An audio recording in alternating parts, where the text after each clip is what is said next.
দেখো আমরা উঠে গেলাম। এবারে যাইতেছি আমরা কোথায়? মামি আমরা কোথায় যাচ্ছি? মামি আমরা কোথায় যাচ্ছি? শানিকা এই তো তুমি গাছ করবো, গাছ পড়ে যাবো গা। টাটা পিও, কান্না তারা লাগিস না, শর্টকাবি বাবা এটা এমনি খুলে যাও। হঠাৎ ঘুম থেকে ওইটা থেকে শানি হাজির, আমরা লইয়া যাবার লেগে। তো আর কি করে, ফটাফট রেডি হয়ে গেলাম গা। শানি ভাই আমরা নিতে আইছে, তো চলো তারা বাই যে দেখো।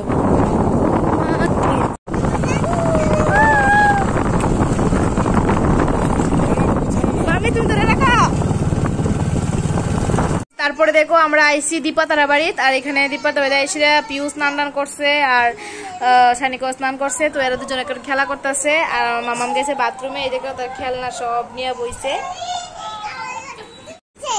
আমার জন্য। ঠিক আছে ঠিক আছে, আমার সাথে পুরাটা শেয়ার করতে পারছি না, অল্প অল্প দিছি। দেখো আমার মামাম আর শানিকা খুব নাচানাচি করছে, তারা খুব খুশি। তো এর মধ্যে আয়া বললো বৃষ্টি। এবারে হয়েছে খাওয়া দাওয়ার পাল্লা। তো বোনের হাজব্যান্ডে চিকেন রান্না করছে, আর বাকি সব বোনই রেডি করে দিছে।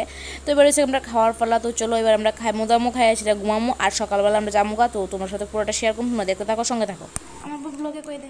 তো গাইজ আমরা এখন যাইতেছি গা বোনের বাড়ি থেকে, ছোট্ট বোনের বাড়ি থেকে। বোনের তো বেঁচে থাকে না বেশি দিন, আমি আই যখনই আই তখনই আই।